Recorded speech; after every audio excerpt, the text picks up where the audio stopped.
Somnifère, le podcast. Bonsoir à toutes et à tous, nous sommes le mardi 26 avril et Somnifère vous raconte ce soir l'histoire de Rose, une jeune fille qui, en se perdant en forêt, va être témoin d'un drôle de manège. C'est un récit de Philippe de Chanevière issu du recueil des contes de Saint-Santin. Et juste avant cela, une variante de notre voyage sonore pour s'endormir au son de la pluie qui tombe. Je vous souhaite une excellente nuit et maintenant place à notre séance de relaxation. La séance de relaxation. Installez-vous confortablement, adoptez la position que vous souhaitez, ajustez votre couverture et quand vous êtes prêt, fermez les yeux.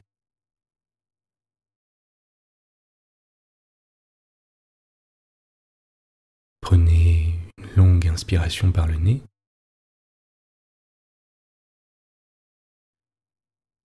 Et laissez s'échapper toutes les tensions à l'expire. À nouveau, une longue inspiration par le nez. Et expirez à votre rythme.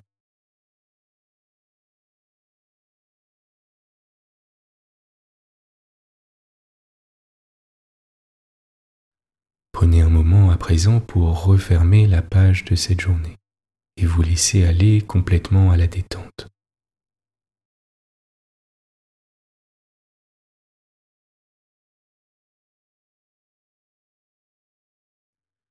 Imaginez à présent que vous êtes installé près d'une fenêtre et que vous observez la pluie qui tombe.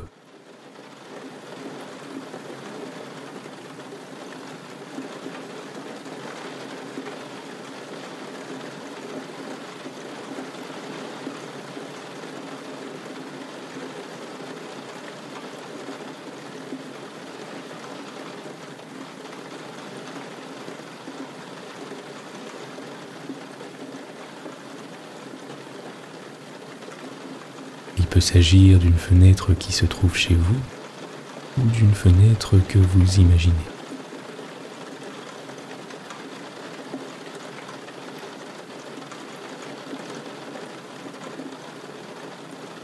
Vous êtes peut-être installé sur un fauteuil, peut-être dans votre lit.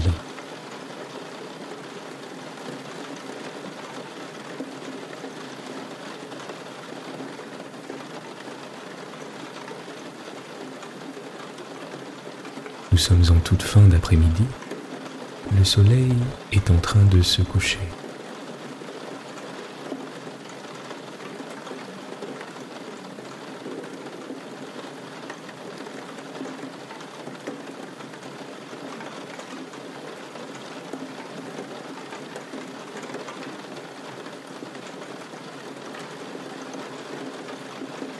Prenez un instant pour imaginer cette situation du mieux possible.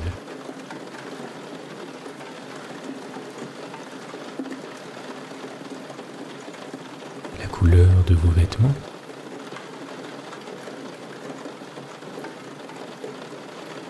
la température de la pièce,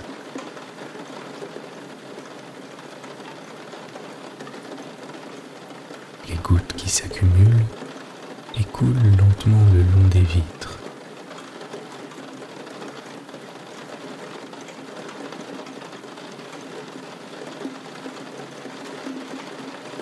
Le son réconfortant de la pluie,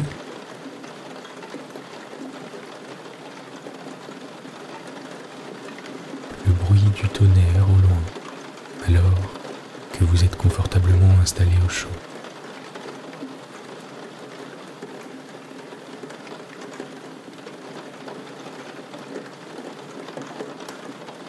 Prenez un instant pour observer le paysage, la vue depuis votre fenêtre, dans les moindres détails.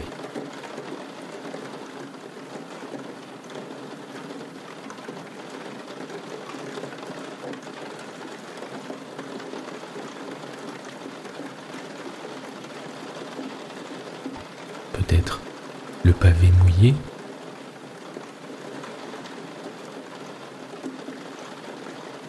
les toits d'une ville,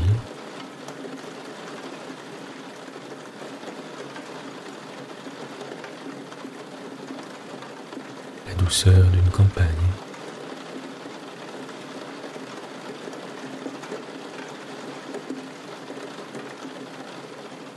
Continuez de vous laisser bercer par le son de la pluie en portant votre attention à présent sur votre respiration.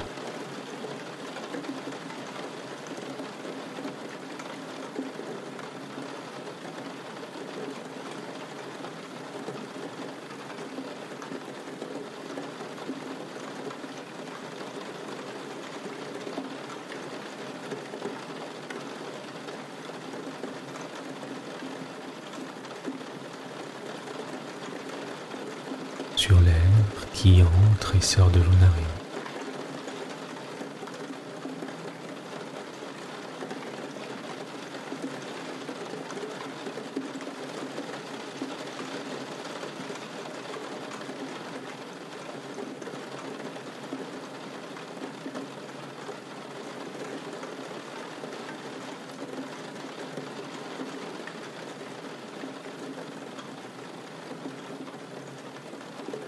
Sur la quiétude qui s'installe un peu plus à chaque expire.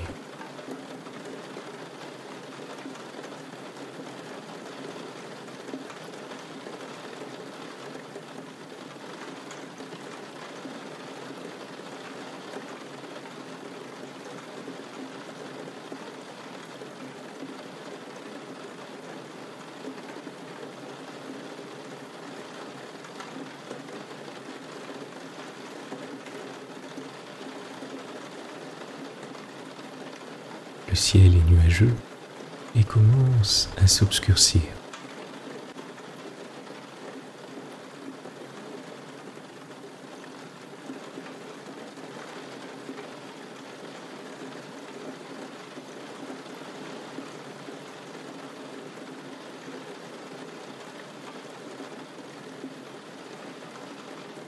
Vous continuez de vous laisser bercer au son des gouttes qui tombent.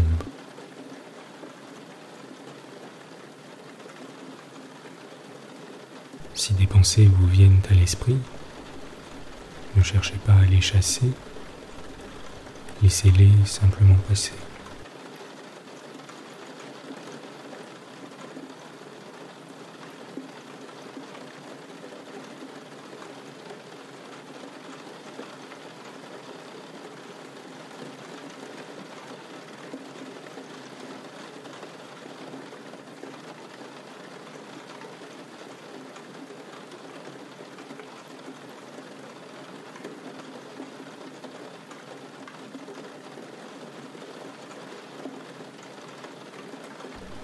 Relâchez vos épaules, laissez-les aller comme si elles devenaient très lourdes.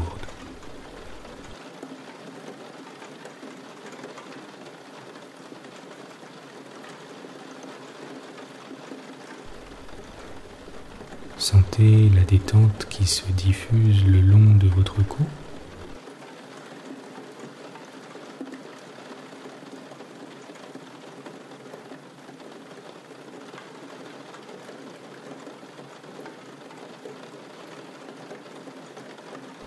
Le long de votre nuque, savourez le relâchement de votre nuque.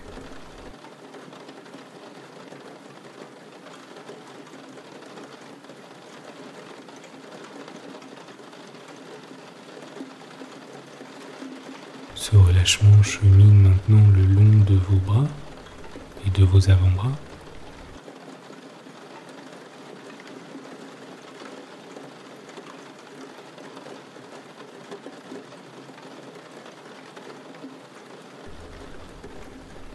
Et arrive à vos poignets et à vos mains.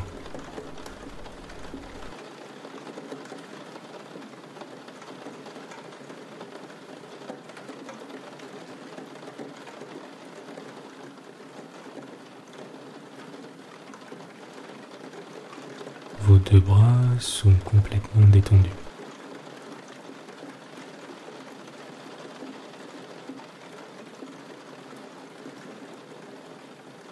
Relâchez votre ventre.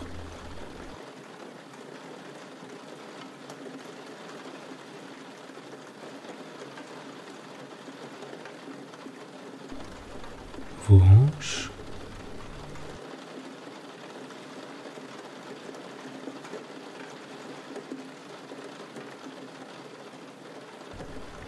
vos cuisses.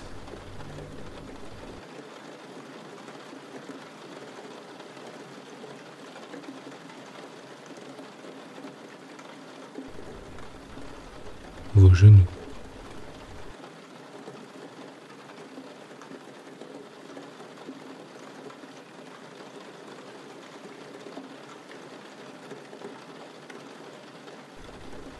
Vos mollets.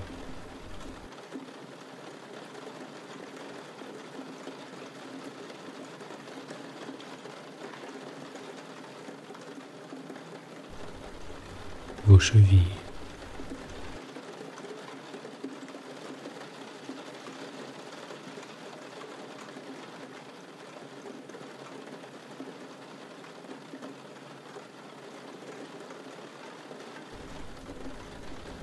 Et enfin vos pieds.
Prenez quelques instants pour simplement porter votre attention sur votre corps et ce sentiment de sérénité qui s'installe un peu plus à chaque expire.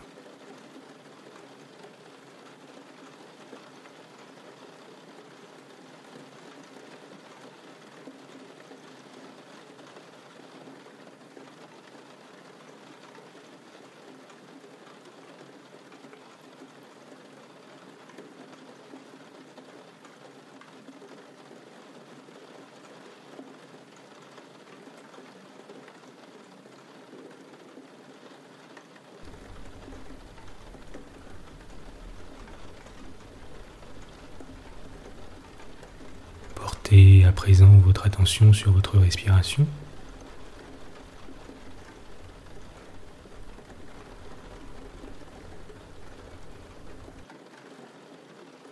Et sur l'air qui entre et sort de vos narines.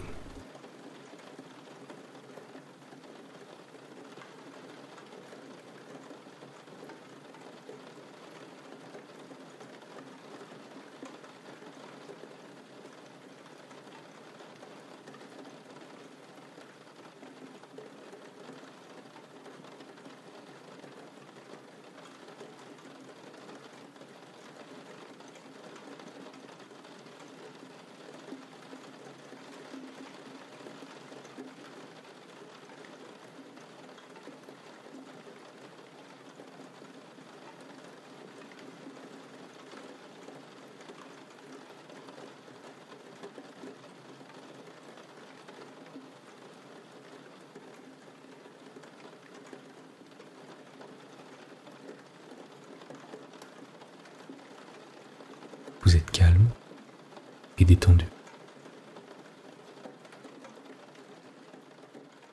L'histoire du soir. Moi, dit Rose, la grande fille au tablier de soie et qui était la bonne de Charlotte. Moi, j'y ai fait plus de pas en 20 jours dans cette forêt de Bélem que vous n'en ferez tout en 20 ans. La Charlotte que voilà avait été malade. Elle avait eu une mauvaise fièvre qui l'avait réduite à rien. Le médecin, quand elle eut monté et descendu les allées du jardin pendant 8 jours, et quand l'appétit lui fut bien revenu, dit qu'il fallait l'envoyer tous les jours boire un verre d'eau à la fontaine de la Herse, qui est là-bas, au milieu de la forêt, sur la route de Mortagne. Maître Pierre, le fermier, acheta chez un de ses voisins une belle bourrique qui s'appelait Manette. Elle était tranquille et douce comme un mouton, et il l'amena à la maison. On la trouva superbe. Les oreilles si droites et si bien faites, les pieds si mignons, le poil d'un si joli gris que tout le monde en raffolait. Et on commanda pour elle chez le meilleur bourrier une bâtine à dossier recouverte d'une housse bleue avec des glands et des passementeries rouges, jaunes, de toutes les couleurs. C'est-à-dire que tout le monde, quand la bête passait, s'arrêtait pour regarder son habillement. Le premier voyage qu'on fit à la fontaine, tout alla bien. On suivit la grande route, la mère de Charlotte était assise sur la bâtine, Charlotte en croupe derrière elle, son père avec un bon bâton gouvernait Manette, et moi je marchais à côté d'eux, ne m'inquiétant de rien, admirant Manette comme chacun faisait, trouvant que les montées dans la forêt étaient commodes, les chênes et les hêtres bien nombreux, les jardins autour de la fontaine bien sablés et bien fleuris, et que le clocher de Bélem était à 2 pas de la source. Monsieur, en rentrant, me dit « Rose, vous connaissez maintenant la fontaine et ce qu'il faut que Charlotte y boive. Mais comme vous êtes du pays, vous savez aussi qu'il y a bien des chemins qui y conduisent. Et pour divertir l'enfant, vous irez tantôt par une route, tantôt par une autre, tantôt par Saint-Martin, tantôt par la Bruyère, tantôt par le faux pavé, tantôt par le sentier qui débouche à Périgny. Vous retomberez toujours par la droite ou par la gauche dans l'un des grands chemins de la forêt qui se rabattent vers la route de Mortagne. Manette est si douce. Elle obéit au bruit de la baguette. Le lendemain, en effet, je retournai avec Charlotte à la herse, en suivant la grande route comme pour la première fois, et tout se passa pour le mieux. Mais le 3e jour, l'envie me prit d'aller par Saint-Martin, pour regarder, chemin faisant, l'église neuve et la statue de Sainte-Anne, patronne des charpentiers. Manette commença à faire des grimaces pour passer le petit ruisseau, et puis elle voulut brouter des branchettes le long d'une haie. Et puis quand nous fûmes à côté de l'ancien presbytère, elle tourna tout à coup dans la cour d'une maison. Il y avait là, devant la porte, 4 ou 5 femmes, des jeunes et des vieilles, qui faisaient du filet à la mode du pays. L'une d'elles reconnut la bourrique, qui était venue une fois là à la noce avec son ancienne maîtresse, la fermière de la Godinière, et on se mit à causer. Toutes ces femmes travaillaient à des ouvrages différents. Celle qui avait reconnu Manette faisait des grands rideaux à ramage. Une autre faisait une couverture de lit. Une autre en était à son 3e filet de soie bleue et noire pour des têtes d'enfants. Une autre faisait un hamac. Une autre, enfin, était occupée à un filet très singulier, grand comme un cabinet, et où il n'y avait d'autre entrée qu'un trou juste assez large pour y couler un enfant par les 2 épaules. « Qu'est-ce que vous faites donc là ?» leur demandai-je. « Ma fille, me dirent-elles, nous travaillons toutes pour un grand monsieur à barbe rousse qui est venu nous demander tout cela il y a 1 mois. » « Et pour où ?»« Pour le château de la Pilière, a-t-il dit. »« Et pour quand ?»« Pour la Saint-Mathieu. » Le lendemain, nous allâmes par la Bruyère. Quand nous fûmes à la montée, Manette rencontra un troupeau de mulets qui revenaient de la ville pour prendre une charge chez les bûcherons. Elle se mit à les suivre. J'avais beau tirer sa bride et la sionner de matrique, elle nous mena comme cela malgré nous vers des charpentiers qui travaillaient devant les dernières maisons qui touchent à la forêt. Les uns faisaient de grandes tables, les autres faisaient des bancelles. « Pour qui donc travaillez-vous » leur dis-je en les remerciant de ce qu'ils m'aidaient à remettre la bourrique dans son chemin. « Est-ce que c'est déjà pour les auberges de l'Assemblée ?»« Non, me dirent-ils, c'est pour le château de la Pilière. » « Où est-ce donc ça, la Pilière ?»« De l'autre côté de la forêt. »« Mais je ne connais point de château par là. »« Ça nous est égal, la besogne est payée. »« Et pour quand ?»« Pour la Saint-Mathieu. » Le jour suivant, au bas de la première côte de la grande route, nous prîmes à travers la forêt, et nous n'avions pas fait 300 pas sous la futaie que nous tombâmes au milieu des loges des sabotiers. Ils étaient là, dégrossissant avec leurs hachettes et leurs doloirs les quartiers de hêtre, et puis les évidant avec leurs tuyères, cric, crac, un sabot était fait. J'en remarquai un tout petiot, blond et maigre comme un jeune fouteau. Il avait l'air bien avisé, et tout en jouant de la doloire, il chantait gaillardement, et il en faisait à lui seul autant que les 2 autres plus anciens. Les écailles de bois lui pleuvaient aux pieds drus comme grêle. Il avait déjà posé à côté de lui 3 paires de petits sabots grands comme ma main, mais si gracieux, avec des enjolivements si finement découpés, qu'on eût dit qu'ils étaient faits pour 3 princesses. Et il travaillait à une 4e paire. Il y avait une de ces paires-là qui allait à Charlotte comme un gant. Je lui demandai: « Voulez-vous me céder pour cet enfant la paire que voici ?»« Non, mademoiselle, » me répondit-il, « elle m'a été commandée. »« Et cette autre, et ces 3 aussi. »« Pour qui donc ? » ?»« Pour le château de la Pilière. »« Et quand devez-vous donc les livrer ? » ?»« Le jour de la Saint-Mathieu. » Un autre jour, au sortir de la forêt, comme nous revenions de boire notre gobelet d'eau de la herse, la maligne ânesse, qui jusqu'à cet endroit n'avait pas bronché, enfila au gros trot le sentier qui mène à la Tuilerie. Une fois là, le contremaître, qui était venu souvent à la maison et qui connaissait Charlotte, voulut lui montrer comment on faisait des tuiles et puis des briques.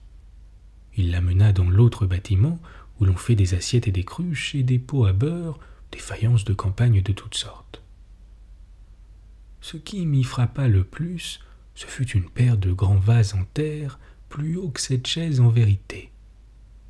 Ils étaient tout blancs, ma chère, peinturlurés de feuillages et de diables, et d'oiseaux tout bleus. Pour qui donc sont ces vases-là, monsieur Michel ? Pour le château de la Pilière, ma bonne. Nous devons aller les placer le jour de la Saint-Mathieu. Une autre fois encore, l'orage nous força à entrer dans la maison du garde, qui est vis-à-vis de la fontaine à côté de l'étang. Manette, à chaque éclair, à chaque coup de tonnerre, s'arrêtait toute frémissante et ne voulait point marcher. Et puis, les premières gouttes d'eau commençaient à tomber. Sous les charmilles de la source, nous n'aurions point été trop bien à couvert. Quand la fille du garde fut venue nous chercher et nous eut fait asseoir, je vis par une porte entr'ouverte que la chambre à côté était remplie de très beaux meubles rustiques, tout à fait curieux, et composés avec des ornements en pommes de pin, et tout cela bien verni et luisant. « C'est mon père qui a fait cela, » dit la fille du garde. « Il y a un mobilier complet, des chaises, un banc à dossier, des fauteuils, une belle table à 8 pans, des jardinières, des escabeaux, des supports de lampes et jusqu'à des cadres pour y mettre des images. Il y travaille jour et nuit. » « Ils ne sont donc pas pour vous, ces meubles-là ? » ?»« Non, me dit-elle. Il faut qu'ils soient tous portés et bien secs au château de la Pilière le jour de la Saint-Mathieu. » Le château de la Pilière, c'était comme une sorcellerie dans la forêt. On rencontrait un monceau de charbon de bois qui cuisait, on demandait au charbonnier « Pour qui ce charbon que vous faites ?» Il vous répondait « Pour le château de la Pilière à la Saint-Mathieu. » Enfin, je n'oublierai jamais ce fameux jour. C'était un mardi. Il faisait beau comme aujourd'hui. Nous avions d'abord suivi la sente qui longe le prieuré de Saint-Martin. Arrivée dans la forêt, Charlotte avait pris plaisir à cueillir des mûres d'abord et puis des fraises. Nous avions grimpé avec bien de la fatigue par cette futaie magnifique qui rejoint le chemin de Balavilliers au-dessus de la bruyère. Voilà que nous entendons sous les hêtres des tintements de clochettes. C'étaient les vaches des forestiers. Parmi ces vaches, il y avait des veaux qui, tout en voulant jouer, se mettent à gambader vers la bourrique. La bourrique, l'enfant et moi, nous voilà prises de peur et criant. Manette, poussée par ses cris et galopant de plus belle, moi courant sur ses talons tout essoufflé, et les chiens nous donnant la chasse. Enfin, à travers les champs, à travers les prés, nous arrivons au bord d'un ruisseau qui bordait un petit bois. Nous entendions de ce côté depuis longtemps déjà une multitude de voix et un tapage de marteau, comme s'il y avait eu 200 machines à brésiller du chanvre. Nous ne pouvions pas manquer de rencontrer du secours pour nous remettre en bon chemin. Mais quand nous eûmes franchi la rigole et la lisière du petit bois, c'est là, mes enfants, que nous nous trouvâmes au milieu d'un curieux spectacle. Il était arrivé dès le matin une douzaine de charrettes à la queue leu-leu. On les avait rangées depuis la ferme jusqu'à l'entrée du bois, le long de la haie où sont les grosses trognes de chêne. Elles étaient toutes chargées de planches. Des planches, encore des planches, rien que des planches. Mais toutes les planches étaient numérotées. Le maître, c'était bien l'homme à la barbe rousse dont nous avaient parlé les bonnes femmes de Saint-Martin, était là avec un de ses amis, un homme de moyenne taille, de fraîche mine et gai, habillé tout de gris et que tout le monde appelait Monsieur l'architecte. Ils avaient pris chacun par un bout une corde avec 2 piquets, et ils s'étaient promenés dans le haut du bois, avançant, reculant, regardant vers la forêt, cherchant un bon endroit. Quand ils l'avaient eu trouvé à leur goût, ils avaient planté leurs piquets et puis 2 autres en carré, et puis ils avaient fait signe aux charrettes d'avancer. Alors, chacune des 12 charrettes était venue déposer sa charge à côté du carré, et elles étaient reparties vides sans qu'on s'inquiétât de quel côté. Il y avait une 13e charrette, celle du fermier, qui avait déposé, elle, une bonne pipe de cidre, et après qu'on l'eut mise en perce, 25 charpentiers se mirent à l'ouvrage tous ensemble. Ils firent 4 trous pour les 4 encoignures et commencèrent à dresser la maison. Ils prenaient les planches numérotées, les ajustaient ensemble au moyen de chevilles toutes préparées, et cela allait à un tel train que l'on eût dit que le diable s'en mêlait. Juste comme un château de cartes que les enfants construisent. Ce qui m'amusait le plus, c'était de voir déboucher de toutes parts vers le bois les gens qui apportaient au château ce qui leur avait été commandé pour ce jour-là. Ceux-ci les rideaux, ceux-là les billots de cuisine et des bancelles, ceux-là les vases, ceux-là les sabots, ceux-là le charbon, ceux-là les chaises, fauteuils, cadres, tables, etc. Et à mesure qu'une salle était faite, comme les fenêtres avaient été apportées avec leurs carreaux et leurs ferrures, tout aussitôt les bonnes femmes accrochaient leurs rideaux, les bûcherons plaçaient leurs gros meubles, les charbonniers vidaient leurs sacs, les faïenciers remplissaient des placards d'assiettes, de soupières et de dames Jeanne. Si belle et si bien qu'avant que 4 heures sonnassent à l'horloge placée dans le fronton du château, les 25 ouvriers avaient attaché leur bouquet à la girouette qui couronnait le magnifique bâtiment. Et quel bâtiment! 4 tours carrées aux 4 coins. En bas, une grande salle où tous ceux qui avaient travaillé au château et à son ameublement étaient invités à un dîner qui ressemblait aux noces de Cana.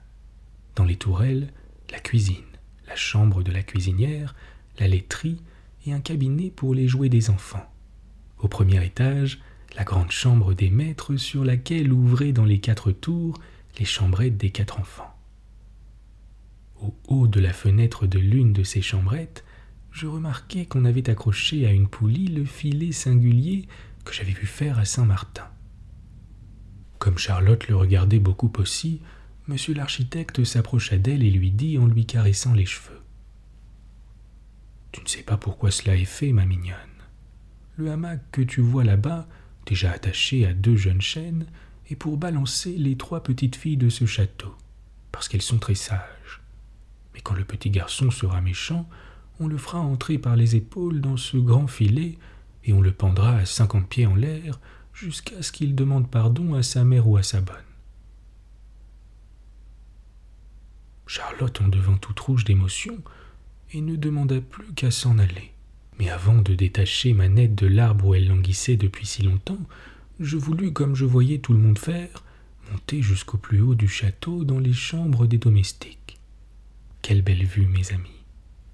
On avait devant soi à droite, à gauche, à perte de vue, les noirs massifs inégaux et comme veloutés de la forêt, couvrant tous les versants des collines de l'horizon. Et entre les murailles grises de l'ancien prieuré et le bois de la Pilière, des prés séparés par des haies de chênes, de saules et de peupliers, ou des pommiers sur des champs de trèfle. Mon Dieu, la belle vue que c'était! Quand nous fûmes rentrés en ville, on nous gronda d'être restés si longtemps dans notre promenade. On avait commencé à être inquiets de nous. Mais lorsque j'eus raconté ce que nous avions vu, mes maîtres se mirent à rire et à soutenir que l'eau de la herse nous faisait déraisonner. « Venez-y plutôt voir, leur dis-je. » Et en effet, le lendemain, madame monta sur la bourrique, comme la première fois, Charlotte en croupe, et monsieur et moi marchant par derrière. Dès que nous débouchâmes à Chenet-Gallon, nous nous mîmes à regarder vers la Pilière. Mais nous n'aperçûmes rien. Je crus qu'il y avait des arbres du bois qui nous masquaient le château. Et monsieur disait « Il n'a pas pu s'envoler, votre château. » « C'est égal, ajoutait-il.